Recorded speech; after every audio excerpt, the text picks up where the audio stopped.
Isang araw, nagpasya si Andora na sumama sa kaibigan sa isang part-time sa sikat na restaurant sa isang five-star hotel. Dahil absent ang isang kasamahan nila, napilitan si Andora na maging private waitress. Dala ang mga mamahaling pagkain, tumungo siya sa isang VIP room. Namangha siya sa disenyo ng paligid at napansin ang makinang na singsing na nakapatong sa ibabaw ng mesa. Dahil isa siyang dakilang pakialamera, sinukat niya ito. Sa kamalasan niya ay hindi niya na ito mahubad pa, kasabay ng pagpasok ng isang matandang ginang kasama ang gwapong binata.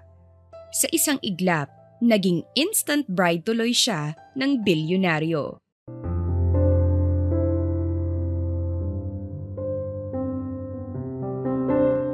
Magandang araw mga ka-Dear Selin! Bago ko simulan ang kwento natin ngayong araw, huwag kalimutang bisitahin ang ating website na talesofsiren.com or i-download ang ating Tales of Siren app sa Google Play Store at Apple Store. Kumalma ka nga, Beshi. Kung magpapadalas-dalas ka na sumugod sa kasal na yun, baka magkagulo lang tapos masira pa ang kasal. Wala akong pakialam dahil kailangan niyang panindigan ang pambubuntis niya sa akin. Kung di niya ako papanindigan, ay abalintik lang ang walang latay. Beshi, ang kasalan na pupuntahan natin ay kasal ng sikat na may-ari ng lingerie company. Paano kung masira ang kasal nila dahil sa gagawin mo? Maigi pang kumalma ka. Ani ng kaibigan niyang si Lucian. Siya si Andora, isang dishwasher sa isang sikat na hotel sa Makati. Siya ay 27 anyos na at kasalukuyang namomroblema sa problemang binuntis siya at hindi pinanindigan. Dahil ang ulupong na bumuntis sa kanya ay basta na lamang siyang inabandona nang matapos ang kanilang kontratang pagpapanggap na mag-asawa. Nagsimula ang lahat ng isang umaga ay napilitan siyang maging extra na dishwasher sa isang sikat na 5-star hotel. Andora, kailangan mo lang hugasan ng mga yan tapos pwede na tayo umuwi mamayang hapon. Eto lahat? Aba, kahit ata magdamag ako dito, di ko to matatapos. Reklamo niya. Wala tayong magagawa at saka isa pa malaki ang bigayan dito. Kaya naman huwag ka na magreklamo. Oo na pero basta hatian mo ako ng malaki. Nagsimula na siyang hugasan ang gabundok ng mga hugasin. Kuskus dito at kuskus doon. Tila walang katapusan na paghuhugas ng mga pinggan at baso. Hanggang sa lumipas ang maghapon at doon pa lang lumuwag ang trabaho ni Andora. Nag-unat pa siya nang maramdaman ang sakit ng likod at ang hapdi ng mga kamay niya dala ng maghapong nakababad sa sabon. Nagpalingalinga pa siya, tila hinahanap ang kaibigan ngunit hindi niya ito makita. Hanggang sa madaanan niya ang isang ginang na babae na may mataas na katungkulan base na rin sa suot nitong uniforme. May gagawin ka pa ba? Maangas nitong tanong sa kanya. Wala na po. Aniya naman. Mabuti naman at sumunod ka sa akin dahil kailangan namin ng cleaner sa isang hotel room sa last floor ng building. Ani nito sabay kaladkad kay Andora. Ho, teka, dishwasher lang po ako at hindi tagalinis dito. Alam ko at babayaran ka ng hotel sa trabaho na ito. Ang kailangan mo lang gawin linisin ang silid na iyon ng mabilisan. Huwag mong pakikialaman ng mga makikita mo doon. Nagkakaintindihan ba tayo? Opo. Alanganin pang sagot ni Andora bago niya tinanggap ang mga gagamitin niyang kasangkapan. Nagtungo na nga siya sa sinabi nitong huling floor ng building. Unang bungad pa lang ng loob nito, natulala na siya sa ganda ng design lalo na ang mga bulaklak na humahalimuyak sa bango. Idagdag pa ang mini table sa gitna ng silid at may mga wine dito at mga regalo na lilibuhin ang halaga. Pinakinggan ni Andora ang paligid at wala naman siyang narinig na ibang tao bukod sa kanya kaya naman sinimulan niya na ang paglilinis. Inumpisahan niya sa pag-aayos ng mga bulaklak at pagwawalis kahit wala naman talagang dumi. Nang matapos siya, sandali siyang tumingin sa lamesa at napansin niya ang napakagandang singsing na may emerald na bato sa gitna. Shucks! Ang ganda naman ito! Kausap niya sa sarili. Wala sa loob niyang kinuha ito at sinubukang sukatin. Bagay na bagay sa akin ah. Sana may magbigay din sa akin ito. Dagdag pa niya. Sa kasawiang palad, bago pa niya ito mahubad, ay bigla na lang namutla ang mukha niya. Hindi kasi niya mahubad ang singsing sa daliri niya, kahit anong hila ang gawin. Nataranta na rin siya dahil ayaw talaga nitong matanggal kahit na ginawa niya na ang lahat. Ang nakakabaliw pa dito ay ang biglaang pagpasok ng ginang na napakasopestikada at ganda, suot ang itim na dress. Kasabay din ng paglabas ng napakagwapong lalaki sa banyo na ang tanging suot lamang ay ang bathrobe kung saan makikita ang nagpuputukan nitong abs. Hindi ko po sinasadya, hindi ko po ito ninanakaw. Maniwala po kayo sa akin, Madam Sir. Atungal agad ni Andorra. Lumapit naman sa kanya ang lalaki at kinuha ang kamay niya. Mura lamang ang lumabas sa bibig nito at pilit hinihila ang suot na singsing ni Andorra. Take it off! Aray! Dahan-dahan naman, sir! Nasasaktan ako! Teka nga! Take it off, miss! Bakit mo ba kasi sinuot yan? Hindi naman sa'yo! May iritasyon pa sa boses ng lalaki. Aba, sorry sir ha. Iniwan mo kasi dyan. Yes, pero hindi mo dapat pinakialaman dahil sa fiancé ko ito. Sorry na po, nagandahan lang talaga ako at hindi ko naman nakalain na hindi matatanggal sa kamay ko. Excuse me. Singit pa ng ginang. Lola, I'm sorry. Hindi ko akalain na magiging pakialamerang babaeng to. Ang fiancé ko ay nagkansela ngayong gabi dahil may naging emergency siya. Hindi ako naniniwala sa emergency na yan, Apo. Kilala ko ang bruhang iyon at alam kong alam mo na hindi siya seryoso sa'yo. Ilang beses na ba ito? Aba, hindi ko na mabilang sa daliri ko. Kaya naman, Iha, anong pangalan mo? Lumapit pa ang ginang sa dalaga. Ako po si Andorra. Sagot ng babae kaya naman mas lalong kuminang ang mga mata ng matanda. What a coincidence, Iha, dahil ang damongkal na ito ay si Oman. Bagay kayo ng apo ko kaya dapat na natin ayusin ang kasal niyong dalawa. Po, nako, kahit gaano po siya kagwapo ay hindi ho ako magpapakasal sa lalaking hindi ko naman kilala. Iha, mabait ang apo ko at kahit masama ang ugali niyan nagiging tanga yan sa babae.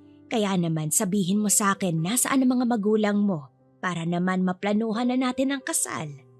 Nako, hindi ho ako magpapakasal sa kanya dahil lang po dito sa singsing. Aalisin ko ito at ibabalik sa...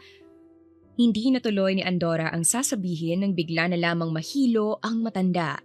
Nakahawak pa ito sa kanyang dibdib na tila nahihirapan huminga kaya naman nakaramdam ng pag-aalala si Andorra. Lola, ayos lang po ba kayo? Di ba ang sabi naman kasi ng doktor, bawasan mo ang pagpapagod? Bakit ka ba kasi nagtungo dito?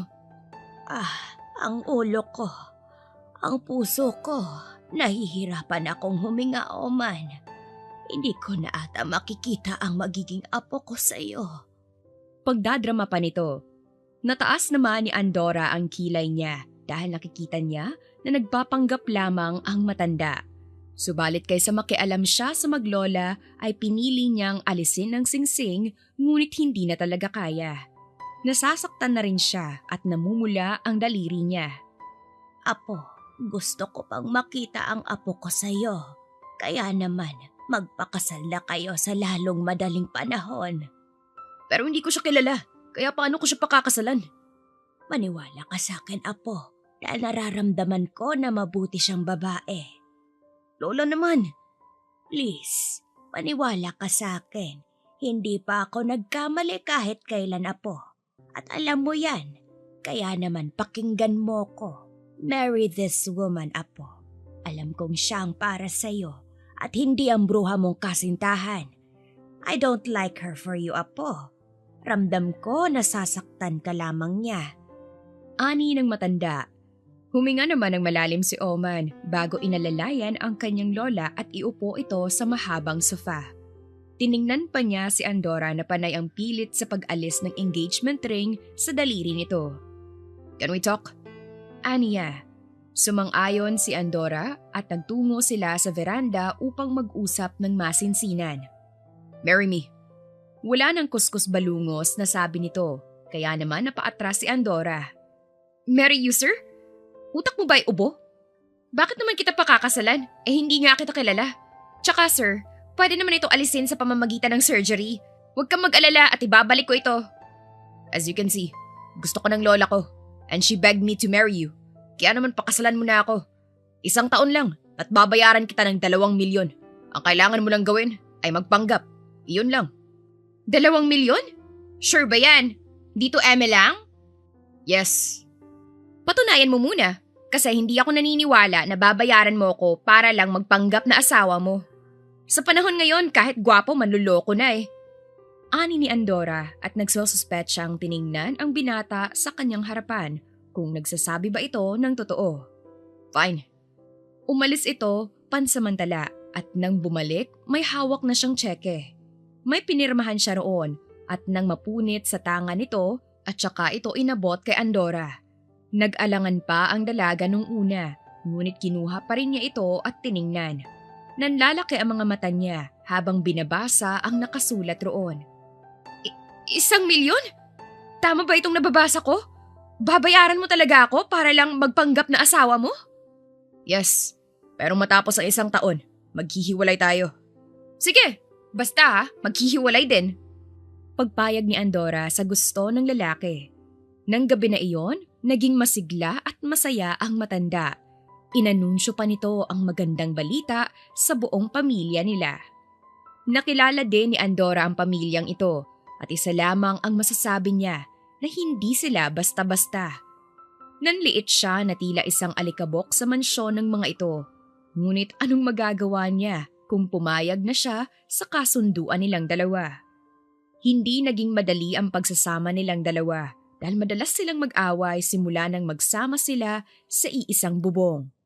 Nakilala nila ang isa't isa at nakapagpalagayan ng loob hanggang sa mahulog na ang loob nila sa isa't isa. Dito rin nagkaroon ng mainit-init na namagitan sa kanilang dalawa na naging resulta ng isang bunga.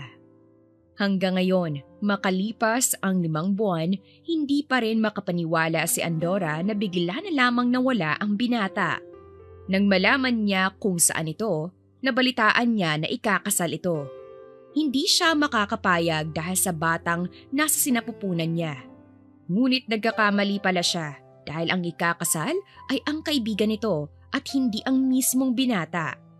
Napahimas pa sa sariling tiyan si Andorra nang maramdaman ang paggalaw ng sanggol sa loob niya. Nandito na tayo, Andorra. Ani pa ng kaibigan niya nang makarating sila sa simbahan kung saan gaganapin ang kasalan. Wala siyang kagatol-gatol na pumasok ng simbahan at dinuro-duro si Oman nang makita ito. Panindigan mo akong buwisit ka? Matapos mo akong buntisin, ito ang gagawin mo, ha? Ang kapal ng mukha mo, Oman. Akala mo naman ang laki-laki niyan. Hindi nga nakakapta mo na nga. Mag-usap na lang tayo sa kotse. Nakakahiya sa kinakasal. At saka, bakit sa akin mo sinisisi ang kasalanan mo? Ikaw tong umalis ng walang paalam, hindi ba? Ani Oman. Anong umalis? Hindi ako umalis. Bakit ako aalis? Ikaw ang iniwan kami ng anak ko. Alam ko naman na di lang ang lahat ng meron tayo noon. Pero wag mo naman sanang kalimutan ang anak ko. Kusang pumatak ang mga luha ni Andorra. Mag-usap tayo sa bahay. Nagpaalam panandalian si Oman sa mga kaibigan at inalalaya ng asawa patungong sasakyan nito. Walang kibuan at doon pa umurong ang dila ni Andorra, tila nawala ang tapang niya kanina. Wala silang kibuan hanggang sa makarating sa kanilang mansyon. Napatitig pa si Andorra sa mansyon, 5 buwan niyang iniwan. Kinailangan kasi niyang umalis upang umuwi ng probinsya dahil nagkaroon ng problema ang tiyahin niya. Subalit nang magbalik siya sa poder ng asawa ay wala na ito. Ang sabi ng katulong na naroon sa mansyon ay sumama na raw ang kanyang asawa sa ibang babae. Ngunit hindi pala totoo ang balita na nakuha niya sa katulong dahil ang asawa ay hindi sumama sa ibang babae, kundi nag-focus ito sa kanyang business. Pwede ba tayo mag-usap? Anong sinasabi mong inabandon ako kayo? Hindi ko nga alam na buntis ka eh. Basta ka nalang umalis ng mansyon nang walang paalam sa akin. Sinubukan kitang hanapin, pero walang Andorra na nagpakita sa akin. Sabi ni Oman na may konting hinanakit sa kanyang dibdib. Nagtaka naman si Andorra sa sinambit ng asawa dahil nag-iwan siya ng sulat sa opisina nito bago siya umalis ng gabing iyon. Ano bang sinasabi mo? Nag-iwan ako ng sulat ng gabing aalis ako dahil nagkaproblema ang tiyahin ko. Pero bago ako umalis, sinigurado ko na nag-iwan ako ng sulat. Pero nang magbalik ako dito, sa mansyon na ito, sabi ng katulong mo, sumama ka raw sa ibang babae. Anong ibang babae? Paano ko magkakaroon ng ibang babae kung halos mabaliw ako sa'yo sa kakahanap? Sana man lang, hinintay mo ko ng gabing aalis ka. Kaya naman kitang ihatid at kaya kitang tulungan kung nagkaroon ng problema ang tiyahin mo. Pero hindi mo ginawa. Napagtanto ni Andorra ang pagkakamali, kaya hindi na siya nakapagsalita.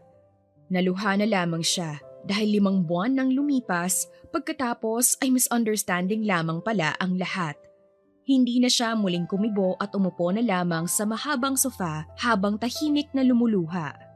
Nakaramdam naman ng lungkot si Oman na makita ang dalaga na lumuluha ng tahimik. Hindi niya plano sisihin ang asawa, ngunit tao lamang siya at nakaramdam ng lungkot. Lumapit na lamang siya sa asawa at niyakap ito at saka siya humingi ng tawad. Alam niya na sobra ang mga sinabi niya at nasaktan ito. I'm sorry baby ko, di kita gustong sigawan. Pero nasaktan lamang din ako sa pag-iwan mo sa akin. So stop crying na at pag-usapan natin to. Sorry din Oman. Di ko gustong umalis ng basta-basta lang pero tulad mo nasaktan din ako. Pwede bang ayusin natin kung ano man ang nangyari noon? Mahal kita. Napagtanto ko yun nang mawala ka kaya naman gusto kong ayusin to. Oo naman, hindi rin kita kayang pakawalan ngayon. Ngayon pang magkakaanak tayo, hindi pwede at hindi maaari. So, bati na tayo? Kiss mo muna ako. Ngumuso pa si Oman, kaya natawa na lamang si Andorra subalit sa huli, hinalikan naman niya ang asawa. Nagkaayos silang dalawa ng gabing iyon. Ang lahat ng gusot sa relasyon nilang dalawa ay nasolusyonan at naayos.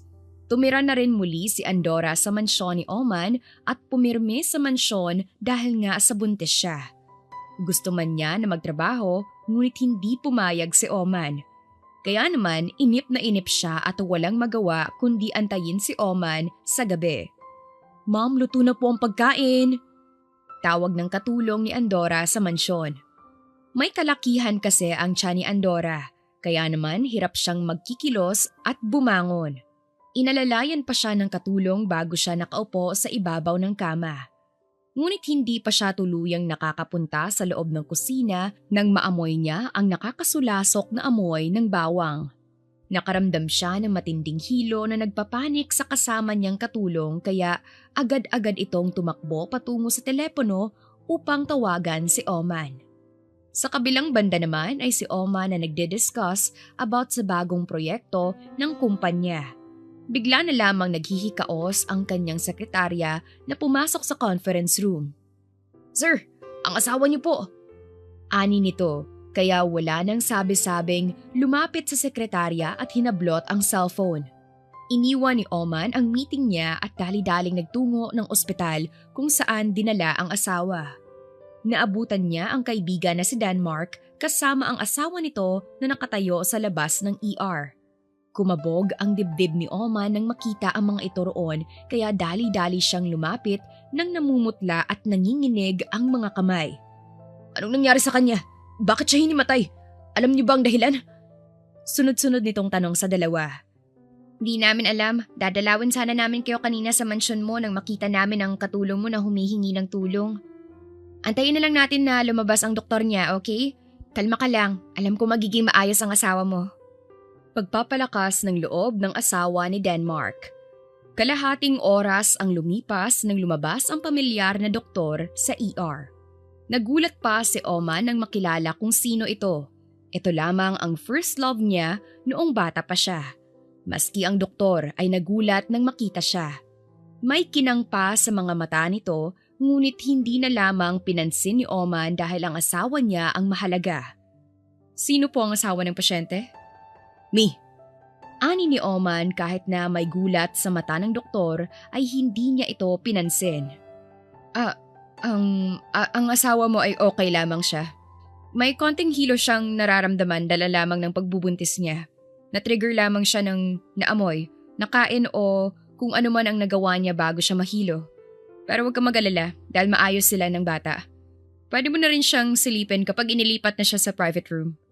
Wala namang nangyaring masama sa kanila, no, Dok? Hindi naman nagkasakit ang asawa ko, ang bata sa loob. Ayos lang. Ayos lang sila. Thank you. Maluha-luhang sabi ni Oman. Nagpaalam na rin ng doktor at inilipat din ng araw na iyon si Andorra sa private room. Gising na ito at nakangunot ang kilay dahil wala siyang maalala kundi ayaw niya sa amoy ng bawang. Love, gusto ko ng siomay na may toyo at sili. Hindi, dahil nahilo ka hindi ba nung nakaamoy ka ng bawang? Kaya hindi, kung gusto mo ipagluluto na lang kita at simula ngayon, alisin ng lahat ng bawang sa bahay. Grabe naman, kung walang bawang, edi hindi masarap ang ulam natin at isa pa, baka naman nagkataon na sensitive lang ako sa bawang. Kaya dali na, ibilin mo na ako ng siomay. Pamimilit ni Andorra. No, love, please. Hindi mo alam kung gaano ako natakot nang malaman kong sinugod ka sa ospital. Kaya naman hindi. Ayoko at hindi na kita hahayaan na mag-isa sa bahay. Anong ibig mong sabihin? Tanong ni Andorra. Lumiban na muna ako sa trabaho at hanggat hindi ka nanganganak ay hindi ako babalik ng trabaho. Isa pa pala, kinuhanan din kita ng sarili mong OB doctor, kaya hindi mo na kailangan mag-alala pa. Sino naman? Eto ba si Chrissy? Yung magandang doktor kanina? Gusto ko yan dahil napakabait niya. Thank you, love. Ani pa ni Andorra at hinalikan ang asawa ng mabilis sa labi. Kinabukasan, na-discharge din si Andorra at umuwi na ng mansyon. Nagpasya din sila na tutungo sa probinsya upang makalanghap naman ng sariwang hangin si Andorra at malayo sa maingay na syudad.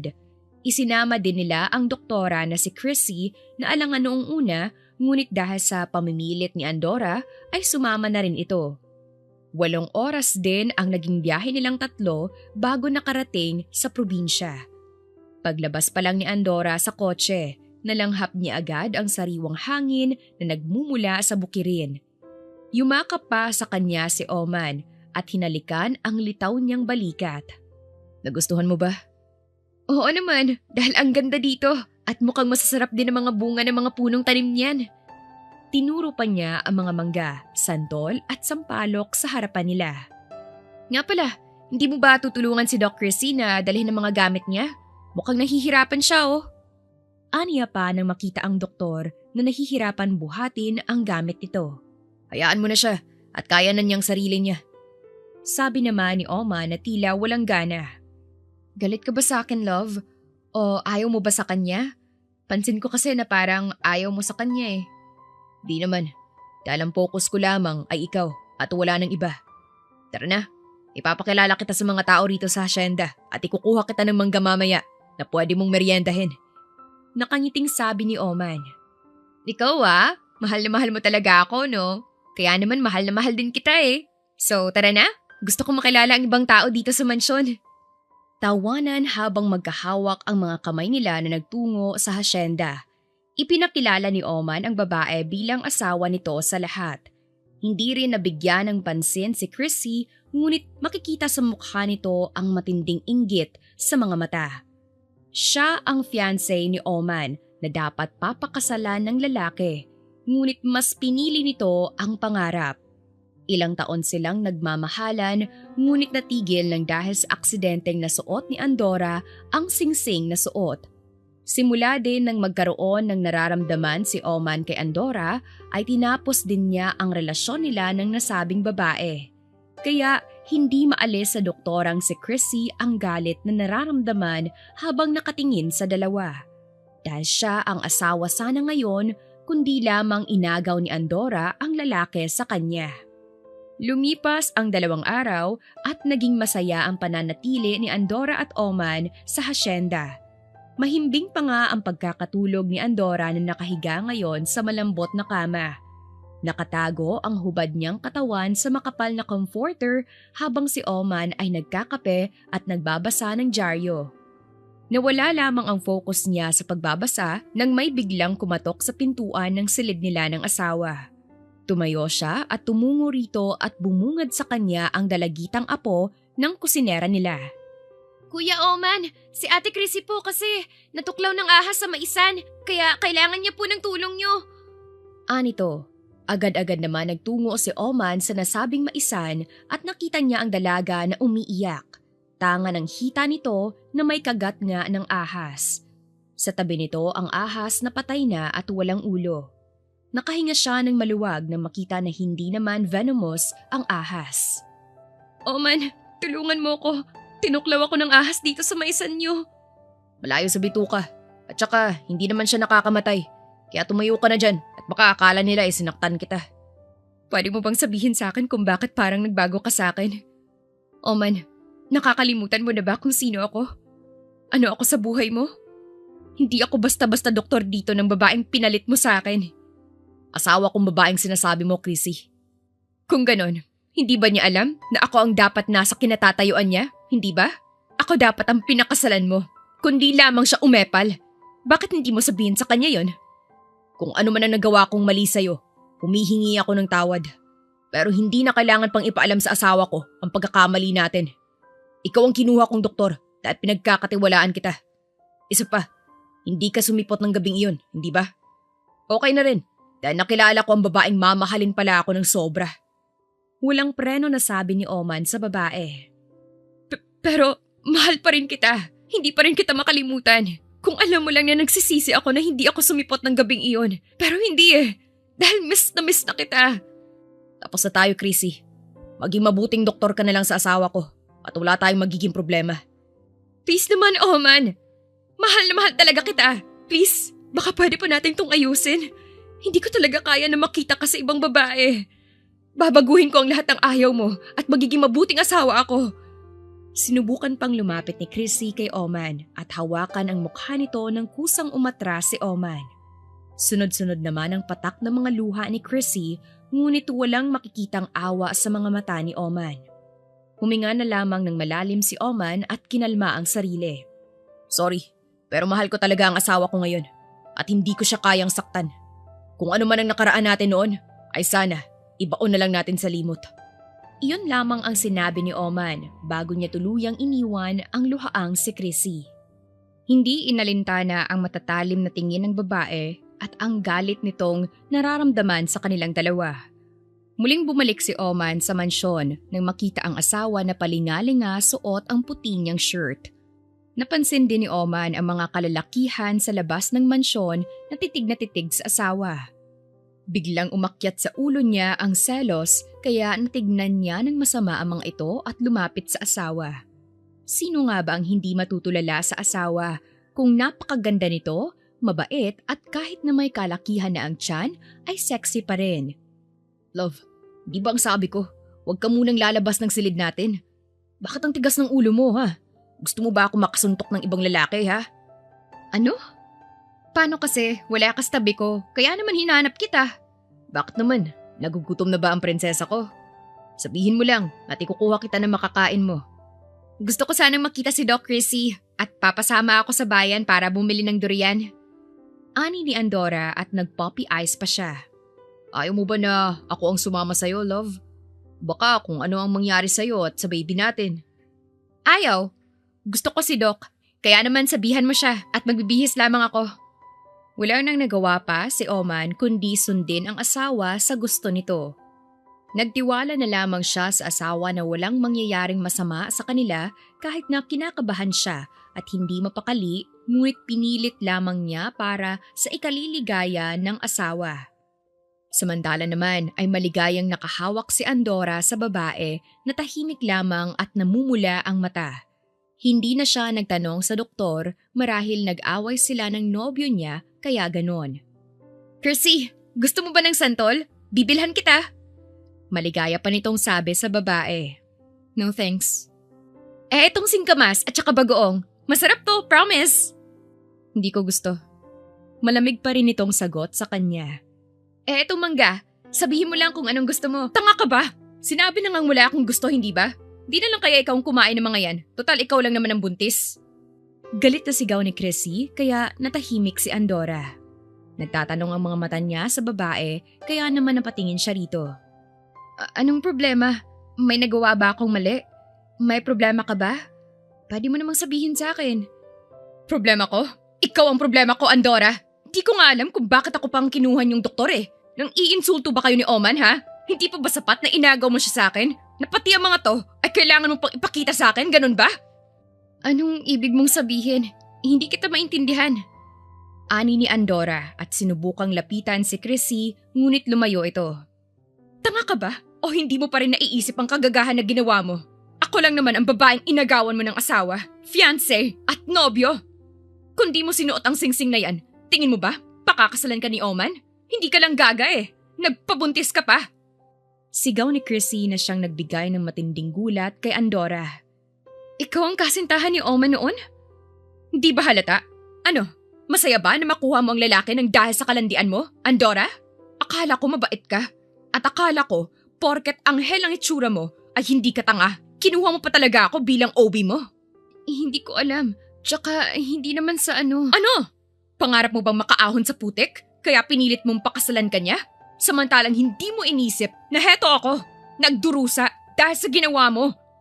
Tuluyan na rin bumagsak ang mga luha ni Andora nang mapagtanto ang lahat. Naisip din niya na may malaki siyang kasalanan sa babae. Kasalanan na alam niyang walang kapatawaran, ngunit hindi niya sinasadya at wala siyang alam. Sorry, hindi ko naman sinasadya. At saka, mahal ko si Oman. Minahal ko siya.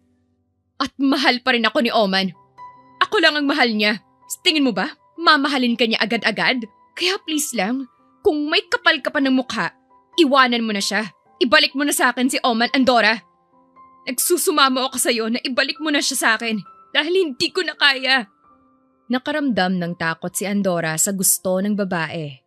Hindi siya agad nakakibo at ayaw niya dahil mahal niya ang asawa at kailangan niya ito sa buhay niya. Hindi dahil sa kayamanan nito, kundi dahil ito lamang ang nagpatunay sa kanya na kamahal-mahal siya. Please, ibalik mo na siya sa akin. Dahil hindi ko kakayanin na mawala siya sa akin. Hanggang ngayon, mahal namin ni Oman ang isa't isa. Huwag mo na kaming pahirapan pa, Andora. Ibalik mo na siya sa akin. Hinawakan pa nito ang mga kamay ni Andora ngunit ipinaspas din ito ni Andora. Pasensya ka na, pero hindi ko kayang gawin ang gusto mo. Mahal ko siya at sabi niya sa akin ay mahal niya ako. Kaya naman papaniwalaan ko siya roon. Oo, malaki ang kasalanan namin sa'yo. Pero hindi ko ito ginusto. Hindi ko sinasadya ng araw na iyon na hindi mahubad sa akin ang singsing na ito. Nagsimula lamang ang lahat sa pagpapanggap ng 1 taon. Baka sakaling bumalik ka. Pero hindi ka bumalik.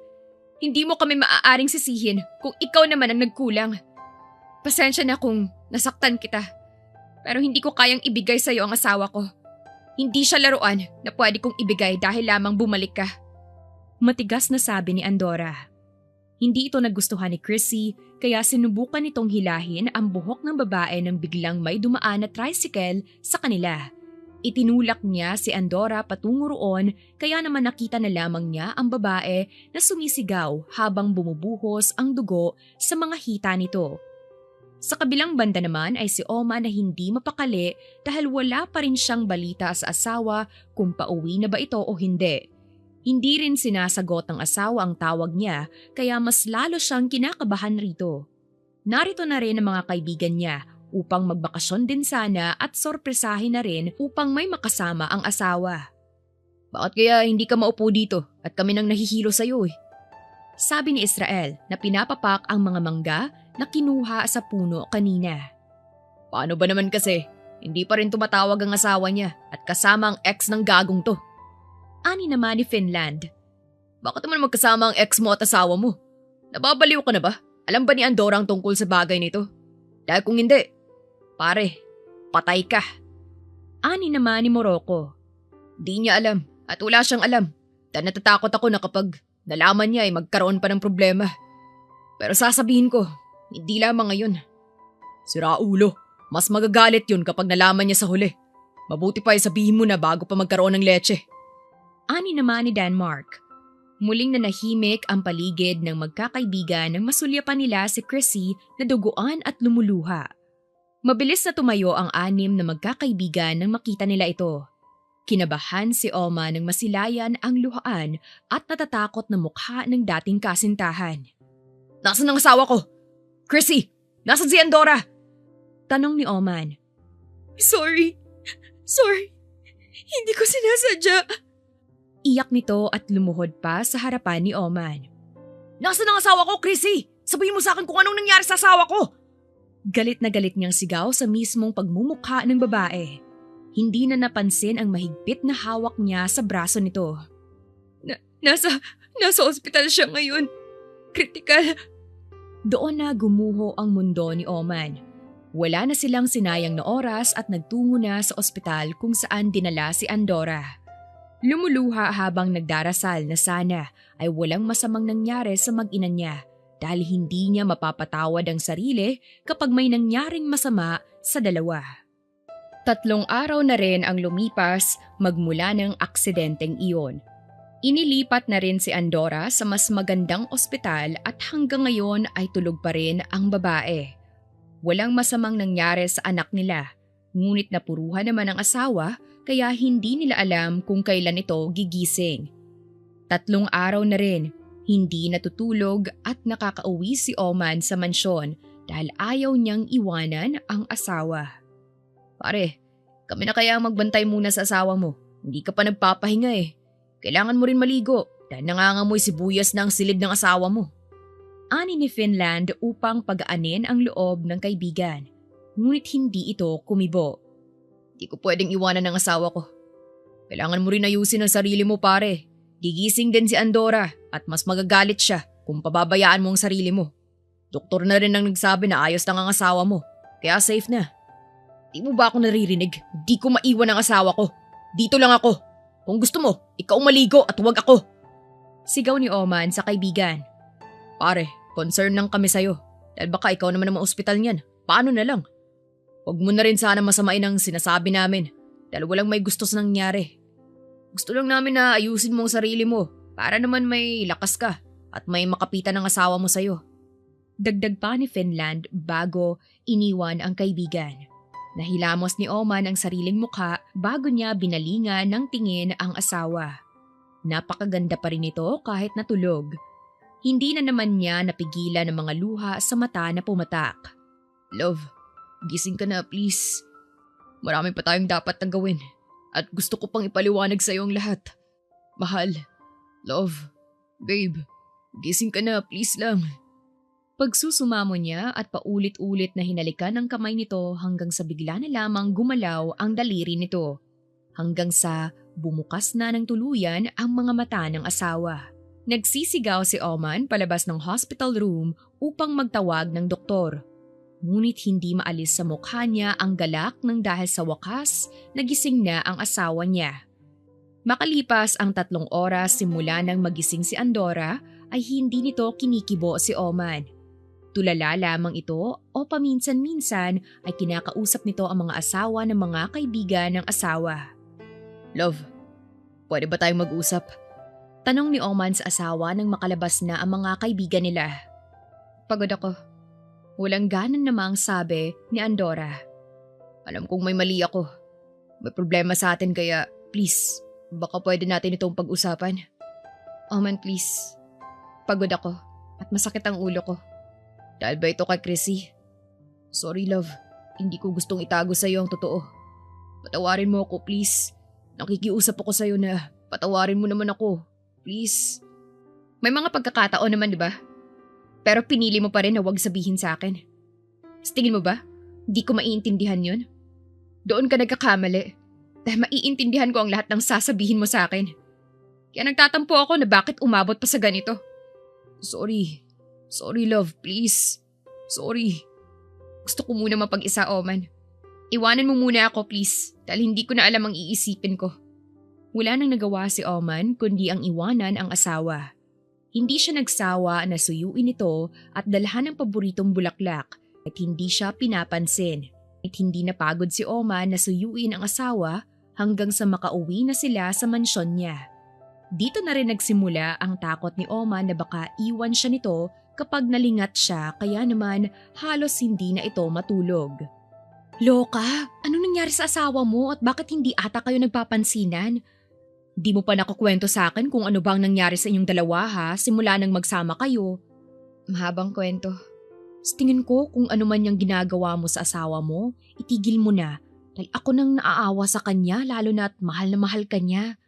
Kita ko ang takot sa mga mata niya. Masama lang ang loob ko, Lucian.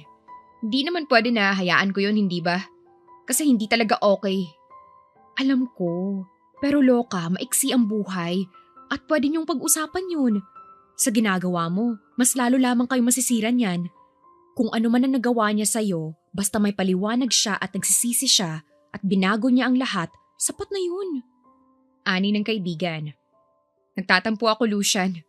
Alam mo naman na nasaktan ako kasi itinago niya sa akin ng katotohanan. Kaya hindi ko maiwasan na hindi masaktan. Pero dapat pakinggan mo pa rin siya at dapat ayusin yung relasyon niyo. Hindi pwedeng ganito. Hindi ka na bata para pahabain pang problema. Hindi na kayo bata para sa matagal na tampuhan. Hindi mo na ba mahal ang asawa mo? Sa nakikita ko kasi, hindi niya kayang mawala ka. Ano bang dapat kong gawin? Tanong ni Andora sa kaibigan. Ang kailangan mong gawin ay pakinggan siya at patawarin. Ani ng kaibigan. Tumagal ang usapan nilang dalawa hanggang sa sumapit na ang gabi. Simula kasi na hindi sila maayos na mag-asawa ay hindi na natutulog si Oman sa silid nila. Sa sala na ito natutulog at madalas din na magtrabaho sa harapan ng laptop. Hindi na rin maganda ang itsura ni Oman gawa ng walang tulog at pahinga. Nahihiya pang bumaba si Andora sa silid nila. Napansin naman siya agad ni Oman kaya ibinaba nito ang laptop at tumingin sa kanya. May gusto ko bang kainin? Bakit gising ka pa? Iyan ang tanong nito. Tahimik lamang si Andora at kahit anong oras ay kakawala na ang mga luha niya. Mahal mo ba talaga ako? Mahal na mahal kita. Sagot ni Oman. Kahit na ako ang dahilan kung bakit hindi kayo nagkatuluyan ni Chrissy. Ako ang may kasalanan dito. Dahil hinayaan ko pang patagalin ang relasyon namin ni Chrissy. Kasi umasa ako na magbabago siya at mamahalin niya ako pero hindi. Sirang-sira na kami bago ka pa dumating sa eksena. Kaya masasabi ko wala kang kasalanan. Nakitaan ka ni Lola ng potensyal bilang mabait na asawa at ina. Kaya naman pinilit ka niya sa akin. Gusto kong sabihin na tama si Lola dahil napakaswerte ko sa'yo. Wala na akong mahihiling pa. Kaya naman, patawarin mo na ako please. Ayusin natin to dahil hindi ko kakayanin pa kapag nawala ka. Takot na takot ako na baka paggising ko, wala ka na. Ani ni Oman at pinunasan pa ang luhang umalpas sa kanyang mukha. Ganoon din si Andora at naluha dahil sa mga narinig niya sa asawa. Mahal mo ba talaga ako? Ulit pa niya. Mahal na mahal kita. Sagot naman ni Oman. Kung ganun, ano pang ginagawa mo dyan? Ba't di mo pa ako halikan dito ha? Ang akala ko ba na mismo ko? Ayaw mo ba? Luhaang may kasamang tawa na sabi niya. Pinutol ni Oman ang distansya nilang dalawa at niyakap ang asawa ng sobrang higpit. Ramdam sa mga yakap nila ang matinding pananabik at pangungulila. Paulit-ulit rin ang pagbulong ni Oman ng salitang mahal kita sa asawa. Wala nang mag-aaway simula ngayon, okay? Wala nang magtatago ng lihim at wala nang maglilihim kahit kailan. Pangako, wala nang lihim simula ngayon. Muling lumipas ang 2 buwan at 7 buwan na rin ang dinadala ni Andora. Naging maayos na rin ang pagsasama nila ni Oman at sinigurado nito na hindi na siya kahit kailan pang masasaktan. Di ba ang sabi ng asawa mo hindi ka pwedeng lumabas ng mansyon nang hindi niya alam? Paano kung malaman niya ito? Baka sapakin ako nun. Ani ng kaibigan ni Andora na si Lucian. Narito kasi sila sa supermarket habang namimili ng mga sangkap na gagamitin ni Andora sa lulutuin mamayang gabi. Anniversary kasi nila at nais niyang sorpresahin ito kaya naman nakaisip siya ng paraan. Di naman niya malalaman tsaka uuwi tayo agad nang hindi niya namamalayan. Loka, parang hindi mo naman kilala ang asawa mo na baliw sa'yo. Konti na lang lagyan niya ng CCTV ang buong Pinas para lang makita ka niya Maktol ng kaibigan. Sus, nagsiselos ka ba dahil ang asawa mo ay walang pakialam sa'yo? Pakialam ko ba sa gurang na yun? Kung alam mo lang kung paano niya ako sermonan araw-araw, ay talaga namang mapapalayas ka na lang sa bahay. Pero mahal mo naman at hindi mo papakasalan yan kundi mo siya mahal. Alam mo ang mas maganda pa? Dalhin mo na lang ang mga ito at gusto ko pa maghanap ng mga seafoods. Bilisan mo kasi para makauwi na tayo agad. Ani ni Lucian. Nag-enjoy ng sobra si Andorra sa pamimili ng mga gagamitin hanggang sa hindi na namalayan ang paglipas ng mga oras. Kaya naman nang sipatin niya ang suot na relo ay bigla siyang kinabahan dahil pasado 8:00 na pala ng gabi. Ayan na nga bang sinasabi ko, Loka? Ginabi tuloy tayo. Sabihin mo nga sa akin kung makakauwi pa kaya akong di nasasapak ng asawa mo? Naku! Huwag ka ngang maingay dahil mas lalo lang akong kinakabahan sa'yo eh. Umuwi na tayo, baka umuusok ng ilong ng isang yun. Hindi lang usok, kundi baka nag-aapoy na siya ngayon sa galit. Nagulat na lamang sina Lucian at Andorra nang harangan siya ng mga pulis. Kinatok pa ng mga ito ang sinasakyan nila. Pasensya na madam, pero may hinahanap kasi kaming babae. Ikaw ba si Andorra? Tanong ng pulis. Nagtaka naman si Andorra kung bakit siya hinahanap ng mga ito. Ngunit bago pa siya kinain ng mga iniisip niya ay sinagot niya ang pulis. Kung ganon madam, ay sumama ka sa amin dahil may kailangan lang kaming itanong po. Po? Ano po yun? May nagawa ba akong mali? Pwede po bang malaman kung ano ang mga ginawa kong mali? Sa presinto ka na lang po magpaliwanag, madam. Tatawagan ko lang ang asawa ko, sir. Teka, hindi niyo pwedeng gawin yan dahil hindi yan maganda. Kailangan niyo munang sabihin sa amin kung bakit niya siya hinuhuli. Hindi namin maaaring sabihin. Ang mabuti pa ay sumama na lang kayo sa amin para matapos na. Di niyo ba nakakita na buntis siya? Nagagalit na sabi ni Lucian. Nagtataka man at natatakot mas pinili ni Andorra ang sumama sa mga pulis. Nagtaka pa siya nang makita ang posas na nilagay sa kamay niya dahil kakaiba iyon at may bulaklak pa. Eto na bang bagong posas ngayon? Samantalang yung sakin parang pinulot niya lang sa kung saan? Reklamo ni Lucian. Isa pa sa pinagtataka ni Andorra ay kung bakit balot na balot ang mga pulis na nasa loob ng sasakyan ngayon. 5 din ang mga ito at makikitang galing sa yaman at mga gwapo kahit hindi nakikita ang mukha ng mga ito.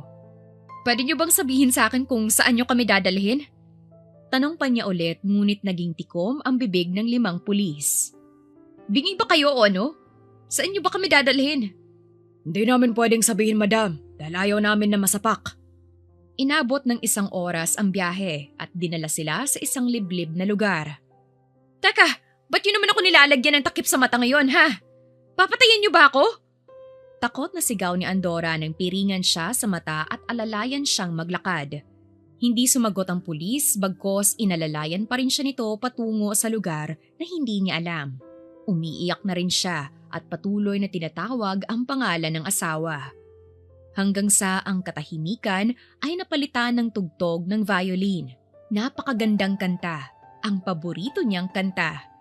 Inalis na rin ang posa sa kamay niya at kasunod naman ito ay ang piring sa mata niya. Nang buksan niya ang mga mata, bumungad sa kanya ang napakagandang paligid. Ang mga bulaklak na nagkalat sa paligid at mga kaibigan niya na nakangiti ngayon sa kanya. Nakatayo rin siya sa pusong kandila at mga bulaklak. Ano to? Tanong pa niya sa lahat, ngunit nagkibit balikat ang lahat. Hanggang sa marinig niya ang pagdikhim ng pamilyar na boses sa kanya. Bumungad sa kanya si Oman na may dalang napakalaking bulaklak at may hawak na mic. Sa bawat hakbang nito ay may pagkanta ni Oman na kahit sintonado ay napakaganda sa pandinig niya. Wisit ka?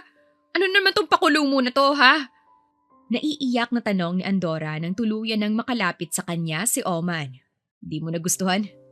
Gusto.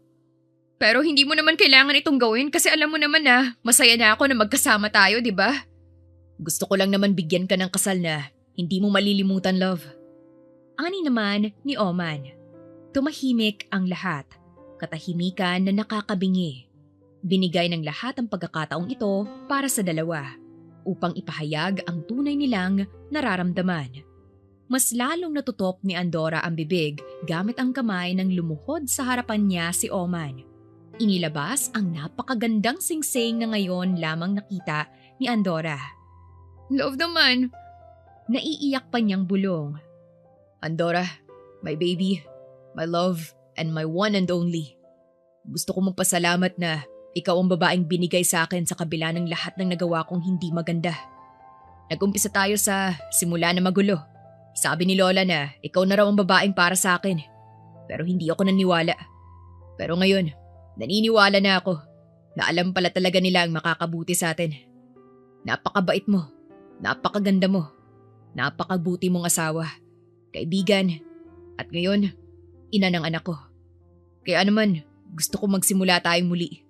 Gusto kong kunin muli ang kamay mo. Ngunit ngayon, gusto ko ng maayos na paraan. Andora, will you marry me? Pakakasalan mo ba ako sa pangalawang pagkakataon? Alam mo naman, hindi ba? Kahit hindi mo ako alokin ng kasal, pakakasalan pa rin kita. Kahit wala na yan, hindi pa rin ako aalis sa tabi mo. Mahal kita, Oman. Hindi ko basta-basta bibitawan ng relasyon na ito kahit na anong pagsubok pa ang dumating sa atin. Pero hindi pa rin ako natutuwa. Nagmaktol naman si Andora at umirap. Nagtaka naman si Oman dahil iniisip niya kung ano ba ang nagawa niyang kasalanan ngayon. Love, anong nagawa kong kasalanan? Pwede mo namang sabihin sa akin. Paano? Hindi ba 1,000,000 lang ang binayaran mo sa akin? May utang ka pa sa akin ng 1,000,000. Nangunot ang kilay ni Oman, kasabay ng paglawak ng ngiti sa labi niya dahil naalala na nga niya iyon. Loko! Akalain mo, ang isang bilyonaryo ay hindi pala nagbabayad ng utang. Sigaw pa ni Israel na nakatanggap naman ng malakas na batok sa asawa. Di lang 1,000,000 ang kaya kong ibigay sa'yo, love. Kaya ko din ibigay sa'yo ang buong mundo. Kaya naman, uulitin ko ang tanong ko dahil kanina pa ako nangangawit dito. Will you marry me? Nakangiting tanong ni Oman sa asawa. Yes! Yes na yes! Sigaw ni Andora kasabay ng hiyawan at palakpakan ng lahat. Siniil ni Oman ng halik ang babae matapos niyang maisuot ang singsing sa daliri nito. Kasabay din ng malakas na putukan ng mga fireworks sa madilim na kalangitan ang sumpaan nilang dalawa. Magkayakap pa nilang pinanood ito hanggang sa matapos at nauwi sa nakakabingi at magulong party. Ang mga anak ng mga kaibigan ni Oman ay naiwan sa kanilang mga lola dahil ang gabing ito ay para lamang sa kanilang lahat. Magkakasama nilang sinalubong ang kinabukasan na magkakasama at masaya kasama ang mga babaeng bumago ng buhay nilang lahat. Mga babaeng nagbigay ng kulay sa buhay nilang madilim at magulo. Ang mga babaeng pinangakuhan nilang mamahalin ng lubos.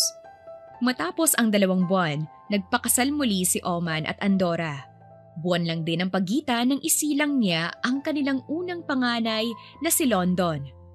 Hindi naging madali ang pagsasama nila dahil tulad ng ibang mag-asawa, dumaan din sila sa mga maliliit na alitan at tampuhan. Subalit, ang maipagmamalaki ni Andora ay hindi nila hinahayaan na matulog ang isa't isa ng may sama ng loob.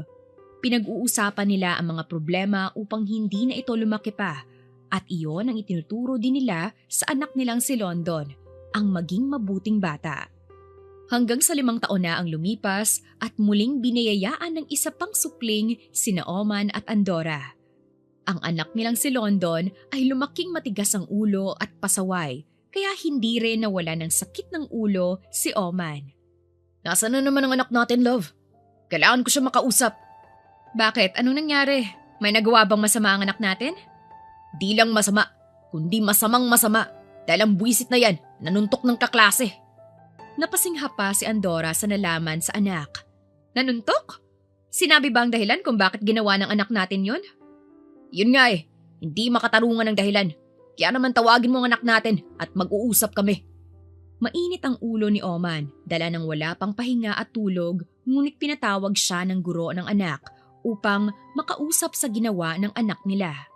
Nanuntok ito ng lalaki dahil pinagtanggol daw nito ang kaklase niyang babae na binubuli ng mga ibang bata. Sa hindi kalayuan na kayokong bumaba si London, may pasa din pala ito sa labi na ngayon lamang nakita ng mag-asawa.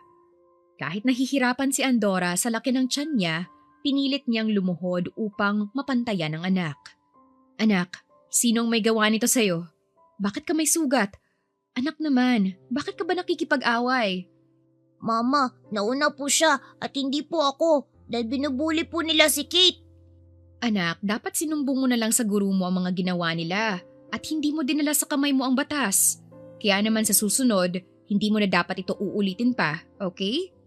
Mama, kasi po anak po ni teacher ang bully na yun kaya naman po wala siyang ginagawa. Hindi ko naman po dapat sila aawayin kaso po, nauna sila. Katwiran pa ni London. London, mag-usap nga tayo. Si Oma na ang nagsalita kaya mas lalong nabahag ang buntot nito. Daddy, sorry po. Sinipa mo rin sana at hindi lang suntok ng ginawa mo anak. Talang sama ng ginawa nila sa'yo. Sinira nila ang gwapong mukha ng lahi ko. Kaya hindi ko sila mapapatawad sa ginawa nila. Oh man! Sigaw pa ni Andora dahil sa inasal ng asawa. Ano bang aasahan niya kung siraulo nga pala ito at konsentidor sa anak nila? Bakit? Love naman, hindi tama ang ginawa nila sa anak natin. Tingnan mo nga, at sinira nilang mukhang pinamana ko sa anak natin. Kaya naman, hindi dapat siya nagpapatalo. Sabi din po pala niya, Mommy, na kahit humarap daw po ang mama at tatay ko ay wala daw makakatalo sa kanya at i-expel po niya ako sa school. Ani pa ni London na siyang nagpausok sa ilong ni Andora. Tara, at iharap mo sa akin ang guru mo at ako ang kakausap sa lintik na yan. Hindi niya dapat minamalit ang pamilya ko dahil makakatikim talaga siya sa akin. Love, bilhin mo ang eskwelahan at nang ipakita sa hambog na guru na yan kung sino ang kinakalaban niya. Ani ni Andora sa asawa na sinunod naman ito agad. Done na love. Mag-ayos kayo bukas dahil ako mismo ang kakausap dyan at nang makita niya kung sino ang kinakalaban niya. Hindi niya pwedeng maliitin ang pamilya ko kaya makakatikim talaga siya sa akin ng mag-asawang sampal. Umaksyon pa si Andora ng sampal sa ere. Ngumisi naman si Oman sa asawa dahil alam niyang masama ang binabalak nito kaya naman aabangan niya bukas ang bangis ng asawa niya. Maaga pa lang, nakaayos na si Andora kasama ang anak niya na papasok ng paaralan ngayong araw. Bihis na bihis ang pamilya niya na tila mga royal family. Ang ganda mo talaga, love, kahit na malaki ang tiyan mo. Puri pa ni Oman sa asawa. Inirapan lamang siya ni Andora bago tumungo sa sasakyan nila. Mabilis lamang ang naging biyahe ng tatlo at nakarating din sila sa paaralan ni London. Unang tapak pa lang nila sa loob ng paaralan ay pinagtitinginan na sila ng mga student at pamilya ng mga ito. Hanggang sa makapasok sila sa classroom ng anak ay may biglang sumigaw na gurong lalaki at pinalalabas si London. Excuse me? Ganyan mo ba kausapin ang anak ko? Hindi mo dapat ginagawa ang bagay na yan. Hindi mo dapat sinisigawan ng isang bata. Eksena ni Andora. Sino ka naman? Ikaw siguro ang ina ng pasaway na batang to, hindi ba? Mabuti naman at napakita ka na rin. Dahil hindi ko na kinakaya ang katigasan ng ulo nito. Plano ko rin siyang ikik dahil nanuntok siya ng estudyante. Bakit mo naman paaalisin ang anak ko sa paaralan na pag-aari niya? Ikaw ang aalisin ko sa trabaho dahil sa pagiging hambog at masama mong guro. Ani ni Andora sa mayabang na guro. Tingin mo ba, magagawa mo yan? Ako ang matagal ng guro dito at hindi ako naniniwala na inyo ang paaralan na ito.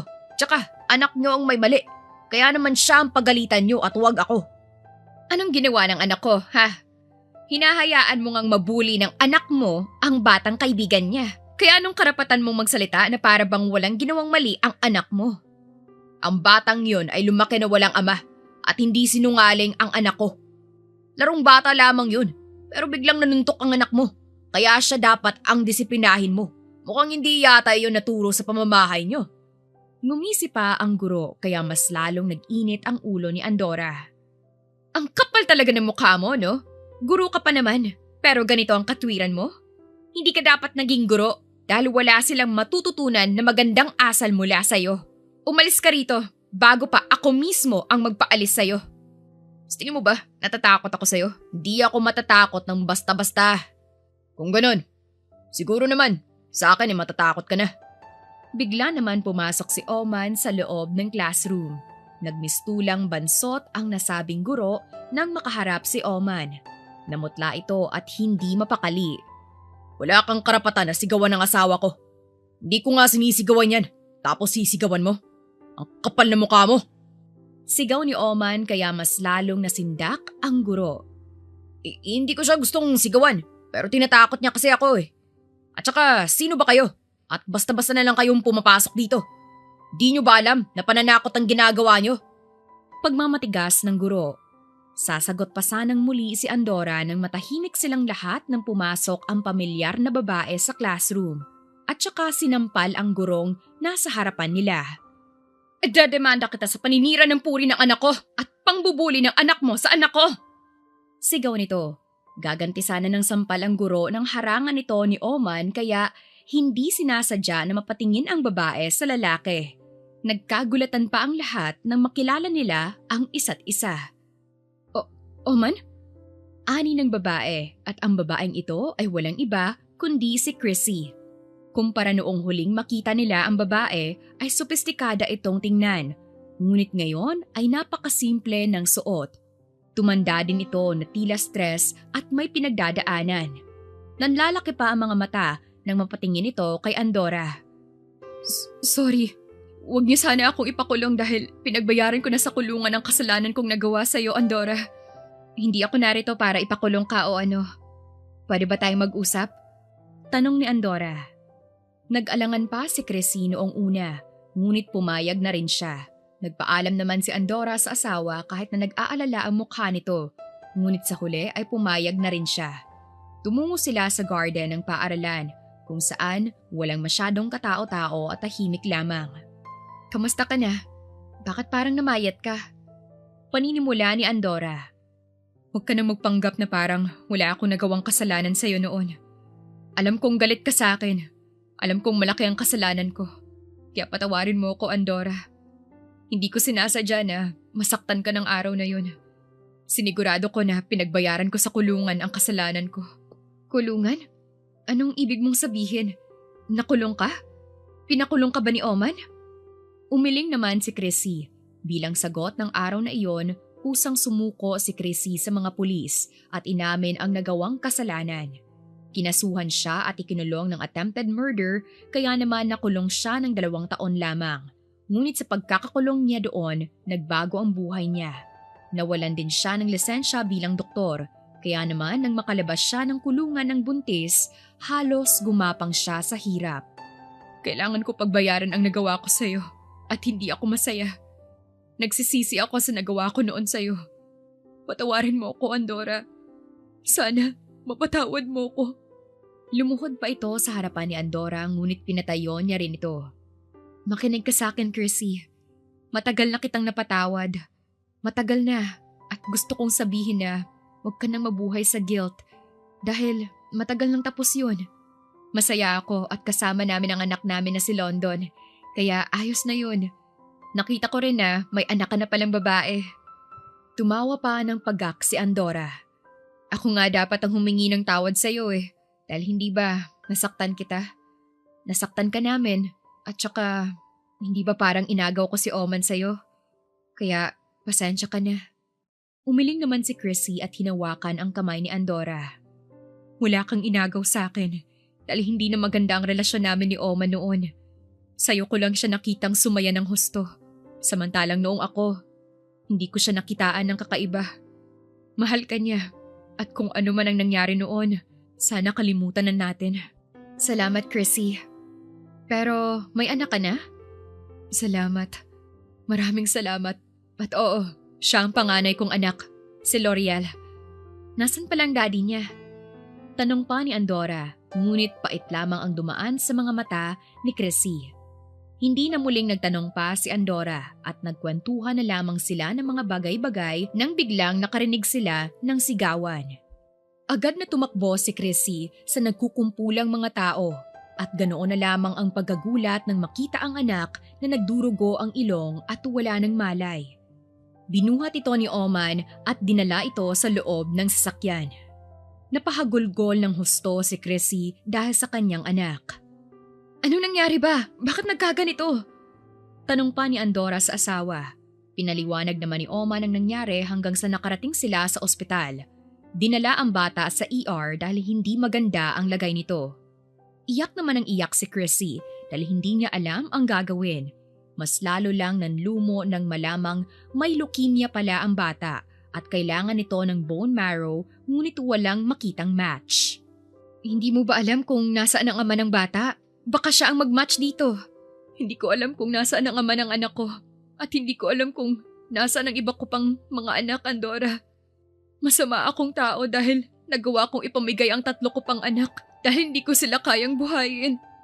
Kaya siguro ako pinaparusahan, hindi ba? Kaya ako pinaparusahan ngayon. Nagtigil lamang ito sa pag-iiyak at pagwala nang may biglang dumating na lalaki na may kasamang 3 batang babae. Kahit si Andorra at Oman ay gulat nang mamukhaan ang mga bata.